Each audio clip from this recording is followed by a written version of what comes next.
The dust swirled around the wooden wheels as the military wagon bumped along the rocky trail. Inside, Isabella McKenna gripped the rough bench seat, her knuckles white from the constant jolting. The Arizona sun beat down mercilessly, making her heavy Eastern dress feel like a furnace. She had traveled for weeks to reach this remote place, and now she wondered if coming here was the biggest mistake of her life. "Fort Apache just ahead," shouted the driver, pointing toward a cluster of low buildings surrounded by wooden walls. The fort looked tiny against the vast desert landscape, like a child's toy dropped in an endless sandbox. Isabella's father, Colonel Thomas McKenna, rode alongside the wagon on his black horse.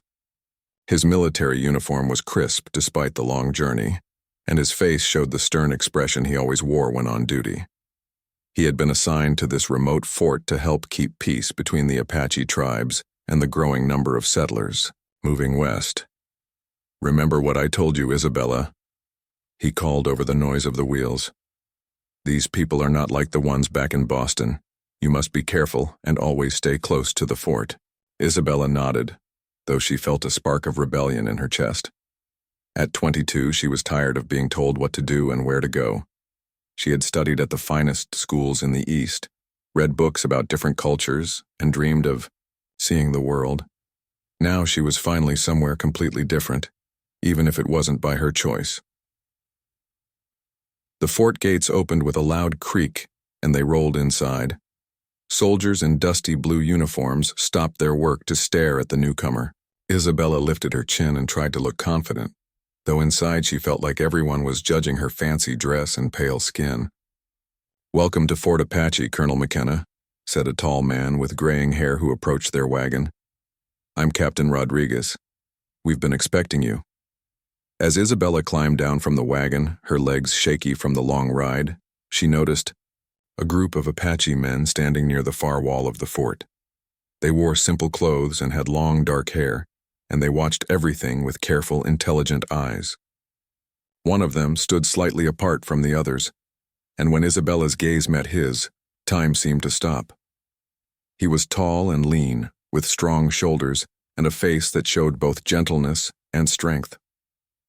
His dark eyes held hers for just a moment, but in that moment, Isabella felt something she had never experienced before. It was like lightning had struck her heart, and she couldn't look away. The Apache man seemed equally affected. His usual calm expression changed slightly, and Isabella saw surprise flash across his features. Then, as quickly as it had happened, he looked away and stepped back into the shadows. "Isabella, come along." Her father's voice broke the spell. "Captain Rodriguez will show us to our quarters."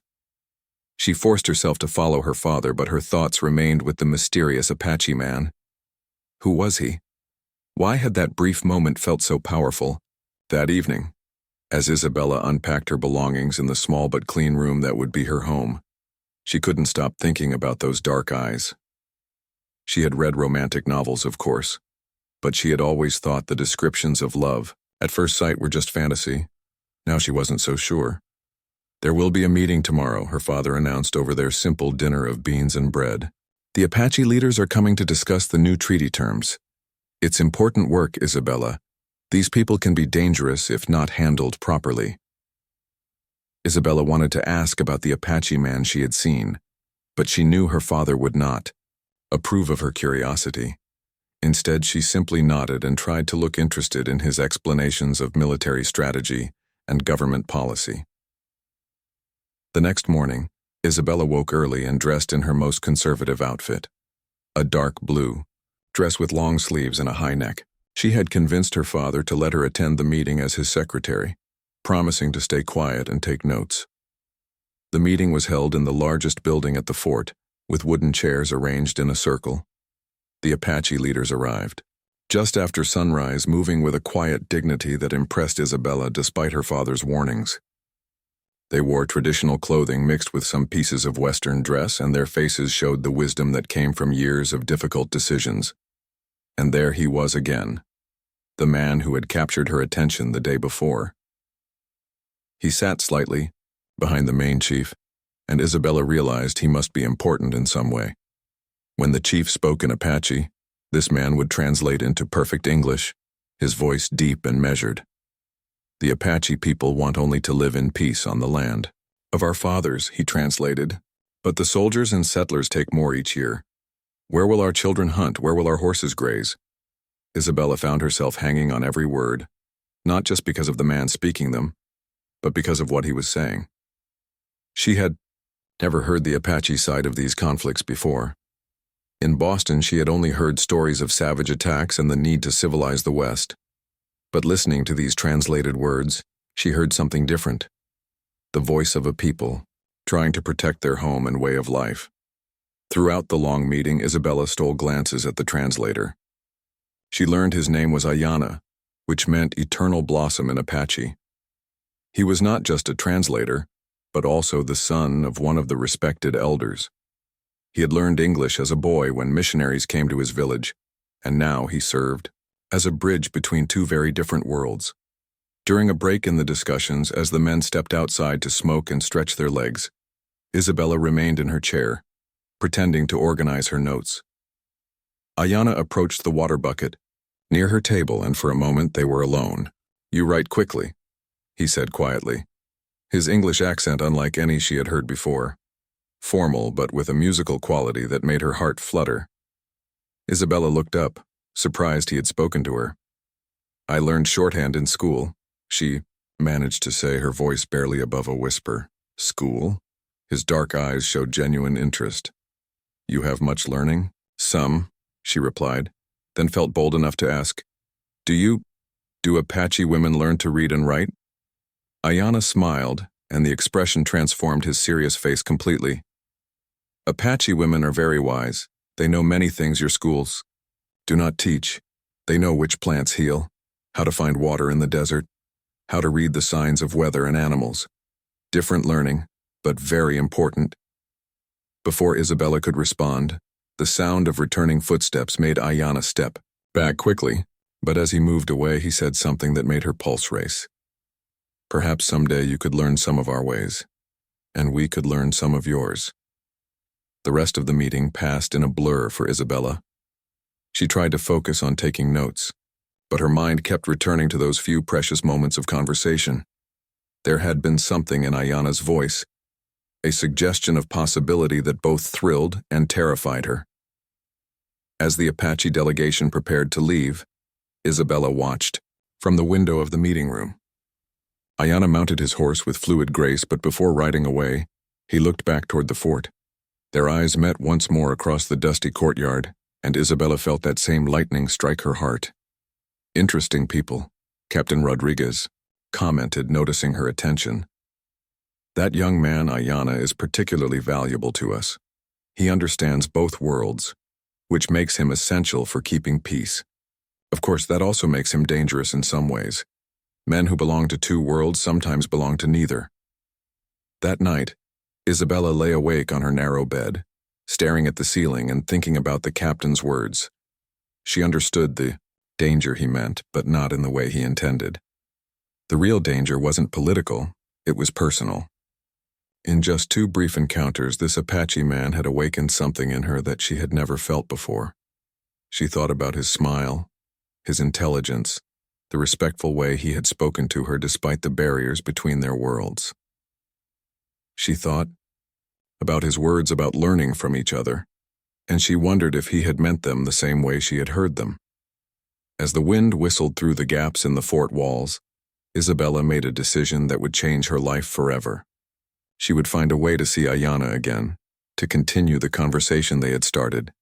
She didn't know how or when, but she knew she had to try. Outside her window, an owl called in the darkness, and somewhere in the vast desert beyond the fort walls, she imagined Ayana was thinking about her too.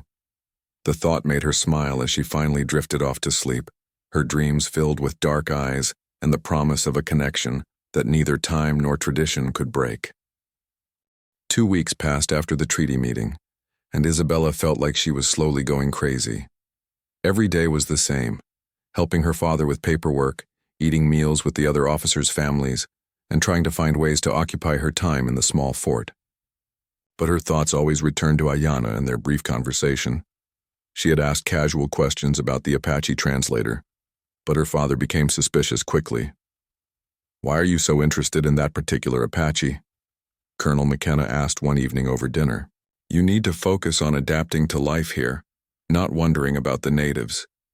Isabella learned to be more careful with her questions, but she couldn't stop hoping for another chance meeting.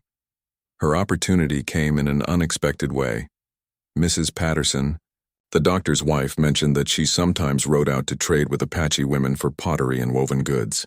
"They make the most beautiful baskets," she explained to Isabella. "And their pottery is so much better than anything we can get shipped from back east. Of course, we always take an escort of soldiers." Isabella's heart jumped. Could I come with you sometime? I'd love to see their crafts." Mrs. Patterson looked pleased. "Of course, dear. It would be nice to have another woman along. We're going next Tuesday to the trading post at Willow Creek." That Tuesday morning, Isabella dressed carefully in her most practical riding clothes and joined Mrs. Patterson and 2 soldiers for the ride to Willow Creek. The trading post was a small adobe building where Apache people could safely meet with settlers and soldiers to exchange goods. When they arrived, Isabella's heart nearly stopped. There, examining some silver jewelry at one of the trading tables, was Ayana.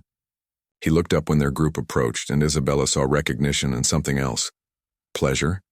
Flash in his dark eyes. But he continued his business with the trader, acting as if he hadn't noticed them particularly. "Isabella, come see these beautiful bowls," Mrs. Patterson called, leading her to a table where several Apache women had laid out their pottery. As Isabella admired the smooth clay vessels painted with intricate designs, one of the older women spoke to her in Apache. Isabella looked confused, and suddenly, Ayana was there. "She says you have kind eyes," he translated with a small smile. "She wants to know if you would like to learn how the designs are made." Isabella's heart raced, but she managed to nod. "Yes, I would love that." The older woman, whose name was Kaya, began explaining the meaning of different patterns painted on the pottery. Ayana translated each explanation, standing close enough that Isabella could catch the scent of sage and leather that seemed to cling to his clothes. "This pattern represents water," he said, pointing to a series of flowing lines.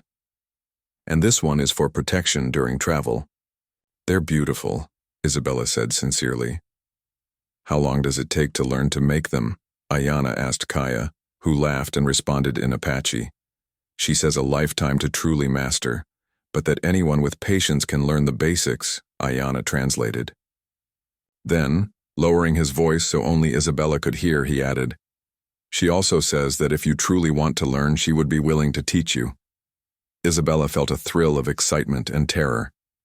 "When? How?" "Kaya comes to the trading post every 2 weeks," Ayana said carefully. "She brings her granddaughter to help carry the pottery, if you happen to be here at the same time." Their eyes met, and Isabella understood.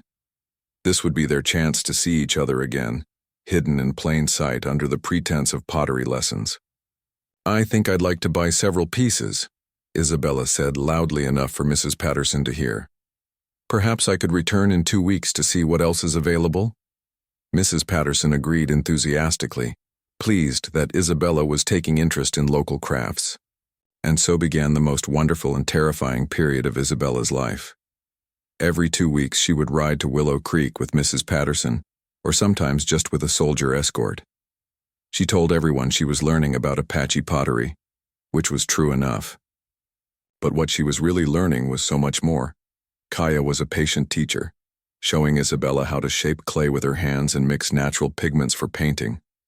But while Isabella worked on her pottery, Ayana would often appear, sometimes with horses to water, sometimes with items to trade, sometimes simply to help translate when Kaya's instructions became complex. During these visits, Isabella began to see a completely different side of Apache life than what she had imagined. The women talked and laughed as they worked, sharing stories about their families and their daily lives. Children played nearby, and Isabella was touched by how gently the adults treated them. "Your people seem so peaceful," she told Ayana one afternoon as they walked toward the creek while her pottery dried in the sun. "We are," he said. We fight only when we must protect our families or our land. We would prefer to live quietly and raise our children in the old ways. Then why do the soldiers think? Isabella began, then stopped, realizing she might be offending him. Why do they think we are savage? Ayana finished her question. Because some of our young men are angry. They see their hunting grounds taken, their families forced to move again and again. When angry men from both sides meet, there is often violence. They had reached the creek where water flowed over smooth stones. Isabella sat on a large boulder, and Ayana sat nearby, but not too close. They both understood the danger of being seen as too friendly. Tell me about your life before you came here, Ayana said. What is this Boston like? Isabella described the busy streets, the tall buildings, the schools and libraries. But as she talked, she realized how empty much of it had felt. I spent most of my time reading about life instead of living it, she admitted. Here, everything feels more real. Real can be harder, Ayana said quietly, but also more meaningful. Week by week, their conversations grew longer and deeper. Isabella learned that Ayana had spent 2 years at a missionary school as a boy, which was where he had learned to read and write English so well. He told her about Apache customs, about the importance of living in harmony with the land, about the spiritual beliefs that guided his people. In return, Isabella shared her dreams of traveling and learning about different cultures, her frustration with the limited roles available to women in her world, and her growing understanding that much of what she had been taught about Apache people was wrong. You are not what I expected either, Ayana admitted one day as they watched Kaya demonstrate a new pottery technique. I thought all white women would be like the officers' wives, afraid of everything different, thinking only of comfort and pretty dresses. And I thought. Isabella paused, embarrassed. I thought Apache men would be fierce and frightening. I didn't expect someone who could quote Shakespeare. Ayana laughed. The missionary teacher loved Shakespeare. I can recite all of Hamlet's soliloquies. Their friendship was innocent, but Isabella knew it was also dangerous. They were careful never to be alone for too long, and they always had the pottery lessons as an excuse for their conversations. But she could feel her feelings growing stronger with each meeting. The crisis came during their 6th meeting at the trading post. Isabella had become quite skilled at making simple pottery, and Kaya was pleased with her progress. But as Isabella and Ayana walked back from the creek, carrying water for the clay mixing, they encountered Lieutenant Morrison, one of her father's officers. Miss McKenna, he said with surprise. I didn't realize you were here today. Mrs. Patterson brought me for pottery lessons, Isabella replied quickly, grateful that Mrs. Patterson was indeed there, visible at the trading tables. But Lieutenant Morrison's eyes moved to Ayana, who had stepped back respectfully but not far enough to avoid notice. I see, the lieutenant said slowly. Well, I'm sure your father would want to know how educational these trips have been. Isabella felt cold fear wash over her. If her father learned that she had been talking regularly with Ayana, he would forbid her from coming to the trading post ever again. That night, as she feared, Colonel McKenna called her into his office. Lieutenant Morrison tells me you've been quite friendly with one of the Apache at the trading post, he said, his voice dangerously quiet. I've been learning about pottery, Isabella said, trying to keep her voice steady. Kaya is teaching me about their traditional crafts. And this man, Ayana, what has he been teaching you? Isabella felt trapped. He translates when Kaya's instructions are complex, that's all. Her father studied her face for a long moment. Isabella, I hope you understand the dangers of becoming too familiar with these people. They may seem peaceful, but they are not like us. Any inappropriate friendship could be dangerous for you and problematic for my position here. Yes, father, Isabella said, though inside she was screaming. Good. I think it's best if you limit your trips to the trading post. Once a month should be sufficient for your pottery hobby. Isabella nodded, but as she left her father's office, she was already planning her rebellion. She couldn't give up these meetings with Ayana. They had become the brightest part of her life, the thing that made each day bearable. 2 weeks later, when she was supposed to stay at the fort, Isabella told her father she was feeling unwell and needed to rest. Instead, she slipped out of the fort early in the morning and rode alone to Willow Creek. The autumn air was crisp as Isabella made her way to the secret meeting place she and Ayanna had discovered, a hidden canyon about an hour's ride from both the fort and the Apache camp. Ancient rock paintings covered the red stone walls, and a small spring provided fresh water year-round. It was a sacred place, Ayanna had told her, where his people had come for generations to pray and seek guidance. 3 months had passed since their friendship had deepened into something neither could deny any longer. Isabella had become expert at slipping away from the fort, telling her father she was visiting Mrs. Patterson or helping with supply inventories. The deception weighed on her conscience, but the joy of these meetings with Ayanna made every risk worthwhile. "You're here early," Ayanna said, emerging from behind a boulder where he had been waiting. His horse, a beautiful paint stallion, grazed nearby next to Isabella's mare. "I couldn't wait any longer," Isabella admitted, feeling her cheeks warm, despite the cool air. "I had such wonderful news to share." They had grown comfortable with each other over these months of secret meetings, but Isabella still felt butterflies when Ayanna smiled at her the way he was smiling now. "Tell me," he said, settling beside her on the smooth rock where they usually sat to talk. "Mrs. Patterson is organizing a Christmas celebration for all the families at the fort," Isabella explained excitedly. "She wants to invite some of the Apache leaders as a gesture of friendship.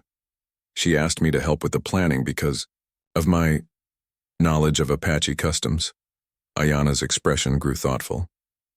"Your father agreed to this?" "Not exactly," Isabella said, her excitement dimming slightly. "Mrs. Patterson is still working on convincing the officers, but she thinks if we can show that peaceful gatherings are possible, it might help relations between our peoples." "And you think this is a good idea?" Ayanna asked carefully. Isabella studied his face, suddenly unsure. "Don't you think it would be wonderful? Our peoples coming together in friendship instead of suspicion?" Ayanna was quiet for a long moment, looking out at the painted walls of the canyon. "Isabella, there are things you don't understand about the tensions right now. Some of the young Apache warriors are growing very angry about the new boundaries the government wants to impose. And some of your soldiers are equally angry about recent raids on supply wagons. But surely if people could just get to know each other," Isabella began. "The way we have gotten to know each other?" Ayanna turned to look at her, and Isabella saw something in his eyes that made her heart skip. "Yes," she whispered. "Exactly like that." The silence stretched between them, filled with all the words they had been too afraid to say. Finally, Ayanna reached out and gently touched Isabella's cheek. "Isabella, what I feel for you, it's not just friendship anymore." "I know," she said, leaning into his touch. "I feel it too." "This is dangerous territory," he said softly. "Not just this place, but what we're feeling. If your people knew, if my people knew." "I don't care," Isabella said with sudden fierce determination. "I don't care about what anyone else thinks. I care about you." Ayanna's eyes searched her face. "You don't understand what you're saying. You would lose your family, your position, everything familiar to you." "And what would you lose?" Isabella asked. "Perhaps my life," he said simply. The stark truth of his words hit Isabella like a physical blow, but instead of frightening her away, it made her more certain than ever. "Then we have to be very careful," she said. "But we can't give this up. I won't give you up." Ayanna pulled her closer, and for the first time, they held each other without pretense or hesitation. Isabella felt like she had finally come home to a place she never knew she was searching for. "There's something I want to show you," Ayanna said after they had held each other in comfortable silence for several minutes. "But you must promise me that you will keep it sacred, no matter what happens." Isabella nodded, and Ayanna led her to a different part of the canyon, where water from the spring had carved a small pool surrounded by smooth stones. Above them, the rock paintings seemed to dance in the shifting afternoon light. "This is where," My people have made their most important promises for hundreds of years, Ayana explained. Marriage vows, peace treaties, sacred oaths. Isabella's heart began to race as she understood what he was suggesting.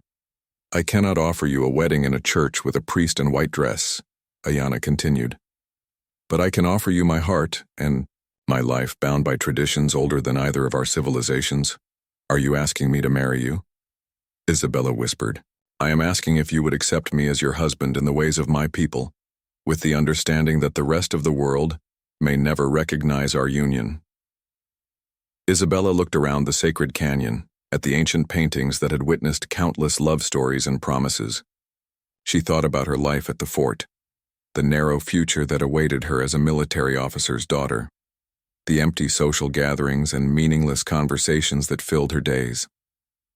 Then she looked at Ayana, this man who had shown her new ways of seeing the world, who treated her as an equal, who challenged her mind and touched her heart in ways she had never imagined possible. Yes, she said without hesitation. Yes, I want to be your wife. The ceremony was simple but profound. Ayana explained each step as they performed it together, the sharing of water from the sacred spring, the exchange of personal items that would bind them together, the words spoken in both Apache and English that declared their commitment to each other and to the harmony of all living things. When it was finished, Isabella felt changed in some fundamental way. She was no longer just Isabella McKenna, the colonel's daughter. She was also Night Singing Woman, which was the name Ayana gave her in honor of her love of learning and her beautiful voice. What happens now? Isabella asked as they prepared to leave their sacred place. Now we must be more careful than ever, Ayana said. But also, we must start planning for our future. This situation cannot continue indefinitely. Over the following weeks, Isabella tried to maintain her normal routine at the fort while secretly planning a life with Ayana. They talked about traveling to California, where mixed couples might find more acceptance, or perhaps to Mexico, where Ayana had relatives who lived peacefully away from the conflicts. But their careful plans were shattered on a cold November morning when Isabella woke to the sound of urgent voices and running footsteps outside her window. What's happening? She asked Mrs. Patterson, whom she found in the main courtyard, looking frightened. There's been an incident, Mrs. Patterson said. A supply wagon was attacked yesterday and 2 soldiers were killed. The Apache took the weapons and ammunition. Isabella felt cold dread settle in her stomach. Do they know which Apache? That young man who translates for them. What's his name?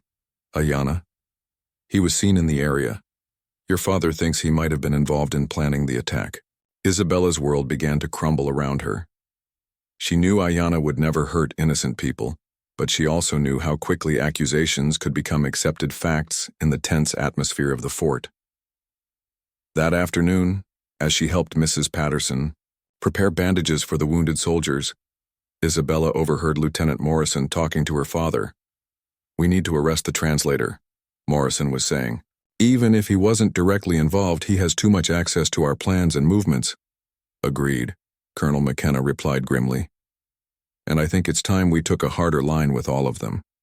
This peace treaty has given them too much freedom to move around and plan attacks. Isabella's hand shook as she rolled the white cloth. She had to warn Ayana somehow. But how could she get away from the fort when all the soldiers were on high alert? Her chance came that evening when she volunteered to help with the evening meal preparation. While the cook was distracted, Isabella slipped out the back door of the kitchen and made her way to the stables. But as she was saddling her horse, a voice behind her made her freeze. Going somewhere, Miss McKenna? She turned to find Lieutenant Morrison watching her with suspicious eyes. I needed some air, she said weakly. I thought a short ride. In the dark? With Apache raiders in the area? Morrison stepped closer. Or perhaps you were planning to meet someone. Isabella's heart pounded so hard she was sure he could hear it. I don't know what you mean. I think you do, Morrison said coldly. I've been watching you, Miss McKenna. All those trips to the trading post, all those convenient excuses to leave the fort. I think your father would be very interested to know exactly what kind of pottery lessons you've been taking. Before Isabella could respond, they heard the sound of approaching horses. Morrison grabbed her arm and pulled her into the shadows as a group of Apache riders approached the fort under a white flag. Isabella's heart leaped when she saw Ayanna among them, but it also filled with terror. If he was here, he was walking into a trap. Convenient, Morrison muttered. Very convenient indeed. He turned to Isabella with a cruel smile. Don't move from this spot, Miss McKenna. I think we're about to solve several problems at once. As Morrison strode away to alert the other soldiers, Isabella realized with horrible clarity that their secret was about to be exposed in the worst possible way. The love that had bloomed in hidden canyons was about to become the spark that would ignite a war neither side could win. The white flag of truce fluttered in the evening breeze as Ayanna and 3 Apache elders approached the fort gates. Isabella watched from the shadows near the stable, her heart hammering against her ribs.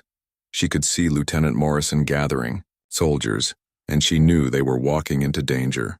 Open the gates! Colonel McKenna's voice boomed across the courtyard. But keep your weapons ready. Isabella wanted to scream a warning, but Morrison's threat kept her frozen in place. She watched helplessly as the Apache delegation entered the fort. Ayanna's familiar figure seeming so vulnerable, surrounded by hostile soldiers. Chief White Eagle, Colonel McKenna addressed the eldest Apache leader. You come at a dangerous time. We have lost 2 good men to Apache raiders. Chief White Eagle spoke in his native language, and Ayanna translated with his usual calm dignity.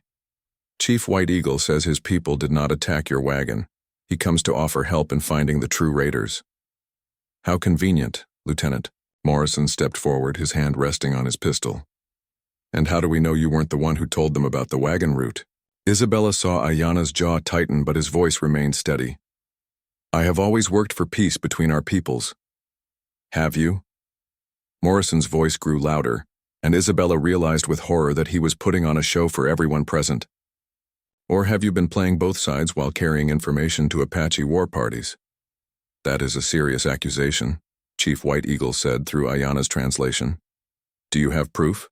Morrison smiled coldly. As a matter of fact, I do. He gestured toward the shadows where Isabella stood. Miss McKenna, please join us.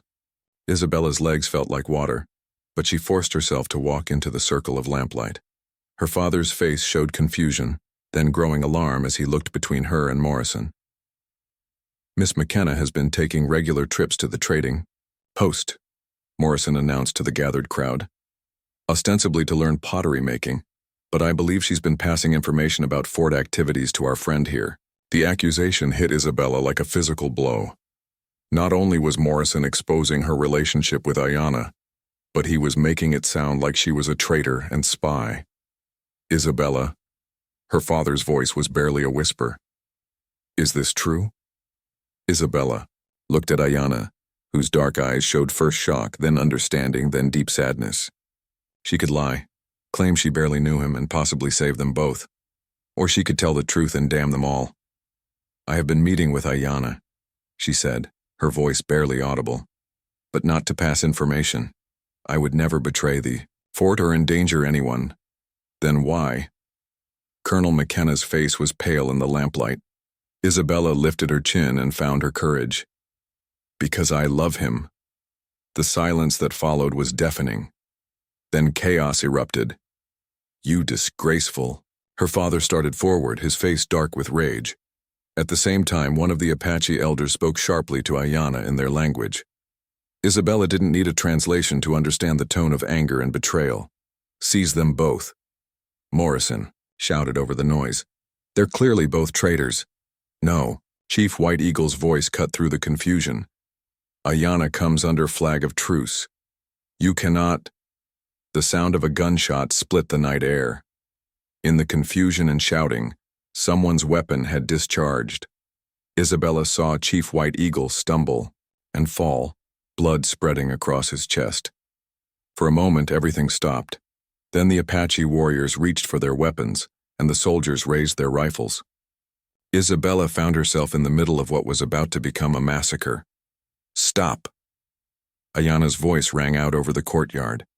He had drawn his knife, but instead of pointing it at the soldiers, he held it to his own throat. No one else dies tonight. The standoff stretched for endless seconds.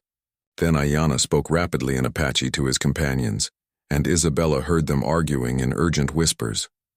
"What's he saying?" Colonel McKenna demanded. One of the younger Apache warriors answered in broken English. He says he takes responsibility. He comes with you as prisoner if we can take Chief White Eagle and leave." "No!" Isabella cried out. "You can't! They'll hang you!" But Ayanna was already handing his weapons to the soldiers. As they bound his hands, he looked at Isabella with such love and sorrow that she felt her heart breaking. "Remember the canyon," he said quietly. "Remember what we promised there." Before Isabella could respond, her father grabbed her arm roughly. "Lock her in her room," he ordered Lieutenant Morrison. "Guard the door. She's clearly lost her mind." As Isabella was dragged away, she saw the Apache warriors carefully lifting their wounded chief and preparing to leave. The last thing she saw, before being pulled inside, was Ayanna being marched toward the fort's makeshift jail, his head held high despite his chains. The next 3 days were the longest of Isabella's life. She was kept locked in her room with a guard outside her door. Mrs. Patterson brought her meals and refused to meet her eyes. Her father didn't come to see her at all, but from her window, Isabella could see the increased activity around the fort. More soldiers arrived each day, and she overheard fragments of conversation that filled her with dread. Chief White Eagle had died from his wound. The Apache tribes were gathering for war, and Ayanna was to be court-martialed and likely executed as a spy and instigator. On the 4th night, Isabella was lying awake, staring at the ceiling and praying for a miracle, when she heard a soft tapping at her window. She looked out and nearly cried with relief to see Maria, the Mexican woman who helped with cooking and cleaning at the fort. "Señorita," Maria whispered urgently, "I have message from your Apache man." With shaking hands, Isabella opened the window.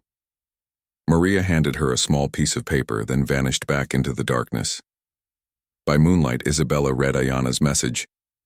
"Tonight, when moon sets, be ready. Trust Maria." Isabella's heart leaped with hope and terror. An escape attempt could mean death for all of them, but staying meant watching Ayanna die for the crime of loving her. She spent the remaining hours of the night preparing. She changed into her most practical clothes, packed a small bag with essentials, and wrote a letter to her father explaining her choice. She would not let Ayanna die for their love, and she would not live without him. Just before dawn, when the guard outside her door had grown drowsy, Isabella heard the soft sound of her door being unlocked.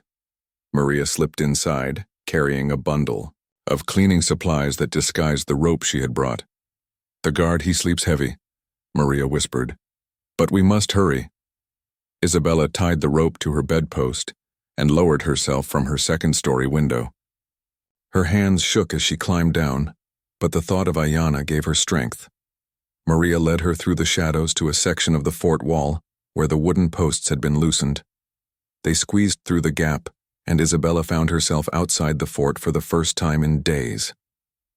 "This way," Maria whispered, leading her toward a grove of cottonwood trees where 2 horses waited in the darkness. Isabella's heart stopped when she saw Ayanna step out from behind one of the trees. His face was bruised, and she could see rope, burns on his wrists, but he was alive and free. "How?" she gasped as he pulled her into his arms. "2 of my warrior friends.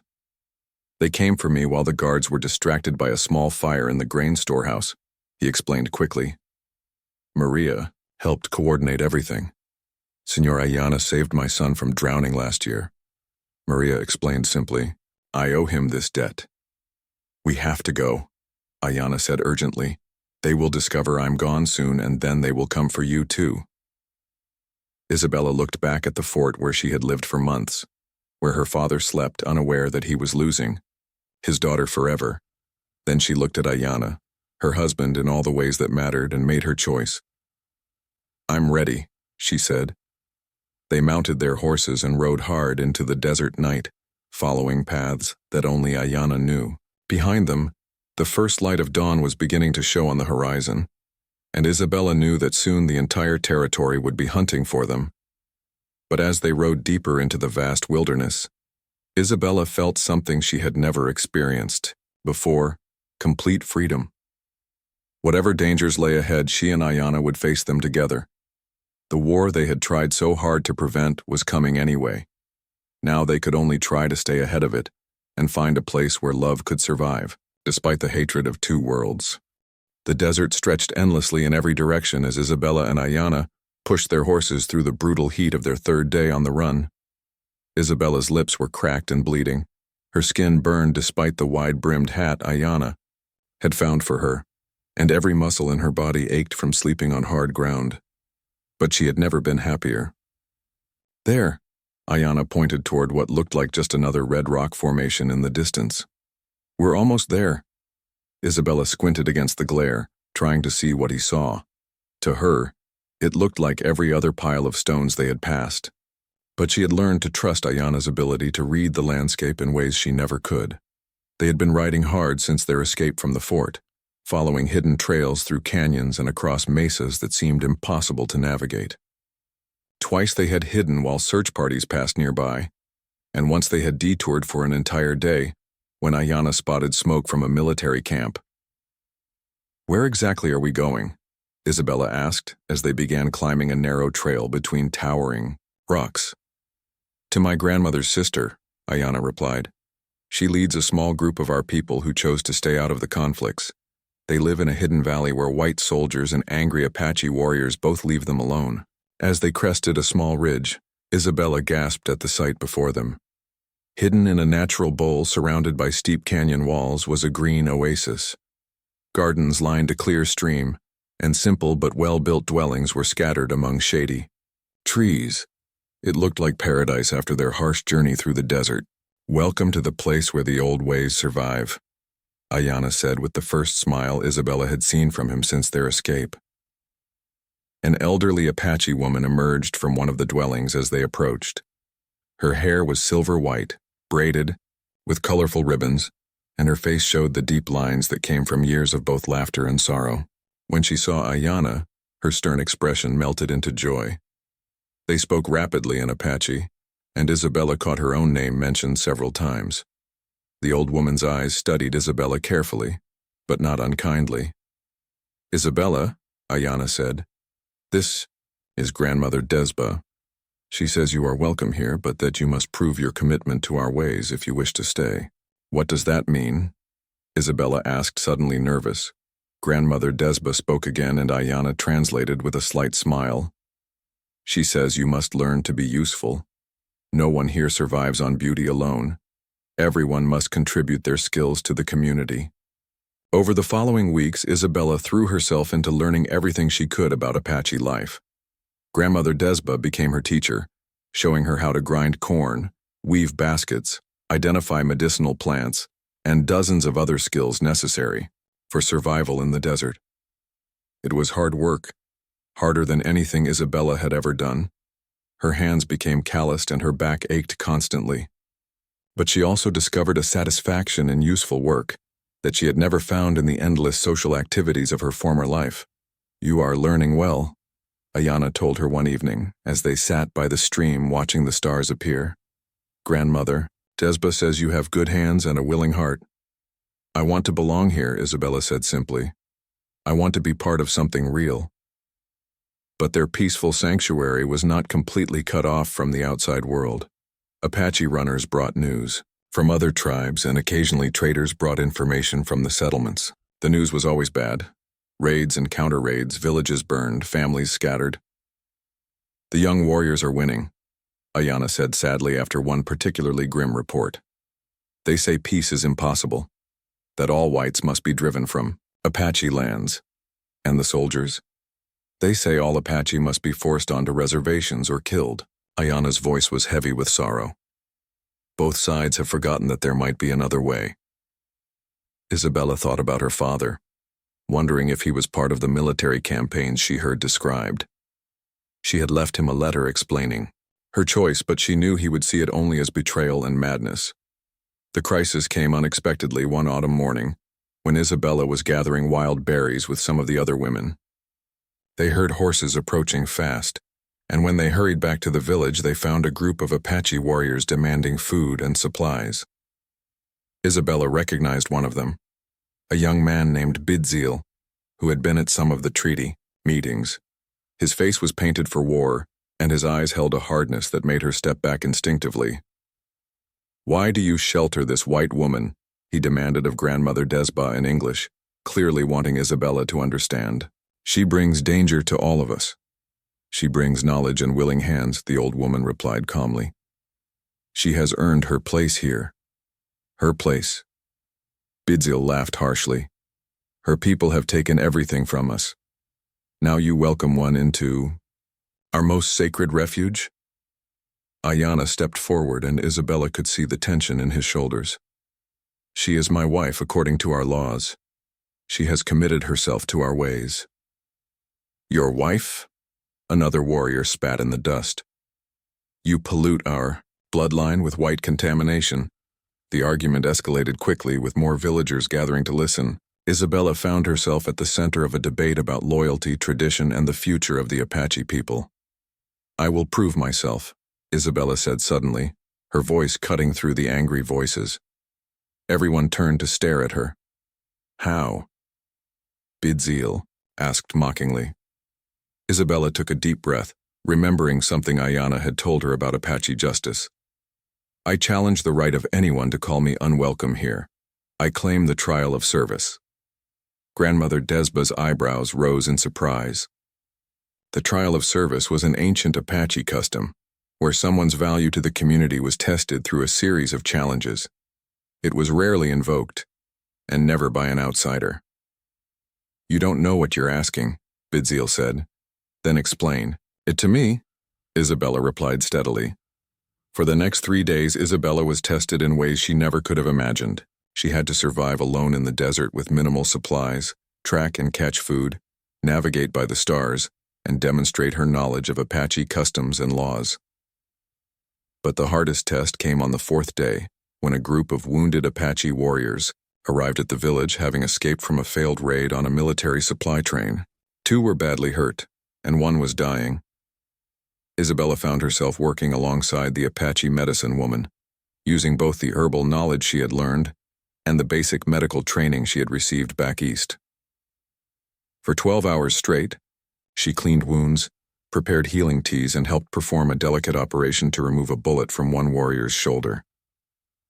When the sun rose on the 5th day, all 3 wounded men were sleeping peacefully, their breathing steady and their wounds clean. Bidzil, who had been one of the wounded, looked at Isabella with new respect. "You saved my life," he said simply. "We saved your life," Isabella corrected, nodding toward the Apache medicine woman. "I only helped." But Grandmother Desba announced that Isabella had passed the trial of service with honor. More importantly, the wounded warriors carried word of her healing skills back to other Apache groups, and soon people began coming to the hidden valley, specifically seeking her help. Isabella found her calling as a bridge between 2 worlds of medicine, combining Apache plant knowledge with techniques learned in white schools. She and Ayana worked together, he translating and she healing, helping anyone who came to them regardless of their race or tribal affiliation. The war continued to rage outside their peaceful valley, but gradually, their reputation for neutrality and healing began to spread. Wounded soldiers and Apache warriors alike began arriving at their hidden sanctuary, and Isabella learned to treat men who had been trying to kill each other just days before. "This is how it should be," Ayana said one evening as they watched a young Mexican boy playing with Apache children while his father recovered from a snake bite. "All people together helping each other. Do you think it will ever be like this everywhere?" Isabella asked. "Maybe not in our lifetime," Ayana admitted, "but maybe our children will see a different world." As if summoned by his words, one of the village women approached them with a shy smile. "Night singing woman," she said, using Isabella's Apache name. "Grandmother Desba wants to speak with you." Isabella found the old woman sitting by the central fire, her eyes twinkling with secret knowledge. "Child," she said in careful English, "you have been married to my grandson for 1 year now." When will you give us great-grandchildren to carry on both bloodlines? Isabella felt her cheeks burn, but she also felt a warm glow of happiness. The old woman wasn't asking if she would have children, but when, accepting completely that Isabella and Ayana's union would continue and flourish. 6 months later, Isabella stood by the same stream where she had first learned to weave baskets, watching Ayana teach a group of mixed-race children how to identify animal tracks. Her hand rested on her gently rounded belly, and she smiled as she felt the baby move. Their child would grow up in this hidden valley, speaking Apache, Spanish, and English with equal fluency. The baby would learn both the ancient ways of the desert and the knowledge of the outside world. Most importantly, their child would never know a world where love between different peoples was considered impossible. The war still raged in the outside world, and Isabella knew it would be.